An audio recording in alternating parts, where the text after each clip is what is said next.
এতিয়াৰ পৰা অসমত nursing college, dental college, pharmacy institute এইবিলাক খুলিবৰ বাবে প্ৰথমতে নেশ্যনেল ছিকিউৰিটি এংগুলৰ পৰা ক্লিয়াৰেন্স ল'ব লাগিব। অৰ্থাৎ ৰাষ্ট্ৰীয় নিৰাপত্তাৰ দৃষ্টিৰে এই ইনষ্টিটিউটবিলাক ৰাষ্ট্ৰৰ ভাবুকিৰ নহয় বুলি গৃহ বিভাগে প্ৰমাণপত্ৰ দিয়াৰ পিছতহে আমি অসমত এতিয়াৰ পৰা নাৰ্ছিং স্কুল বা dental school, pharmacy school, laboratory technician institute এইবিলাক আমি খুলিব পাৰিম।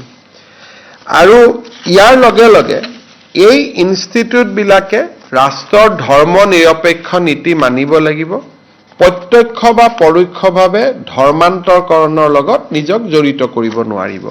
যিটো প্ৰাইভেট ইউনিভাৰ্চিটি বিল আনিছিলোঁ, আজি সেই একেটা বিল আমি শংকৰদেৱ ইউনিভাৰ্চিটি অৱ হেল্থ ছায়েন্সত আনিছোঁ, যাতে ইউনিভাৰ্চিটিয়ে এফিলিয়েশ্যন দিয়াৰ আগতে এই নিয়মকেইটা পালন কৰে। এতিয়াৰ পৰা অসমত nursing college, dental college, pharmacy institute এইবিলাক খুলিবৰ বাবে প্ৰথমতে নেশ্যনেল ছিকিউৰিটি এংগুলৰ পৰা ক্লিয়াৰেন্স ল'ব লাগিব।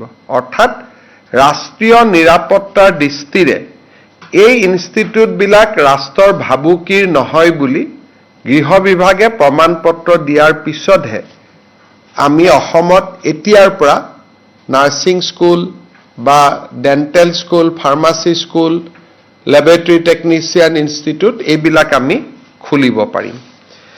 আৰু ইয়াৰ লগে লগে এই ইনষ্টিটিউটবিলাকে ৰাষ্ট্ৰৰ ধৰ্ম নিৰপেক্ষ নীতি মানিব লাগিব, প্ৰত্যক্ষ বা পৰোক্ষভাৱে ধৰ্মান্তৰকৰণৰ লগত নিজক জড়িত কৰিব নোৱাৰিব। যিটো প্ৰাইভেট ইউনিভাৰ্চিটি বিল আনিছিলোঁ, আজি সেই একেটা বিল আমি শংকৰদেৱ ইউনিভাৰ্চিটি অৱ হেল্থ ছায়েন্সত আনিছোঁ, যাতে ইউনিভাৰ্চিটিয়ে এফিলিয়েশ্যন দিয়াৰ আগতে এই নিয়মকেইটা পালন কৰে। এতিয়াৰ পৰা অসমত nursing college, dental college, pharmacy institute এইবিলাক খুলিবৰ বাবে প্ৰথমতে নেশ্যনেল ছিকিউৰিটি এংগুলৰ পৰা ক্লিয়াৰেন্স ল'ব লাগিব।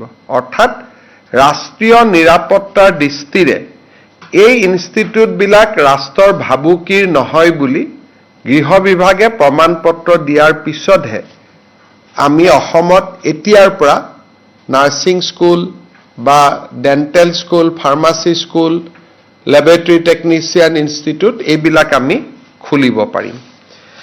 আৰু ইয়াৰ লগে লগে এই ইনষ্টিটিউটবিলাকে ৰাষ্ট্ৰৰ ধৰ্ম নিৰপেক্ষ নীতি মানিব লাগিব, প্ৰত্যক্ষ বা পৰোক্ষভাৱে ধৰ্মান্তৰকৰণৰ লগত নিজক জড়িত কৰিব নোৱাৰিব।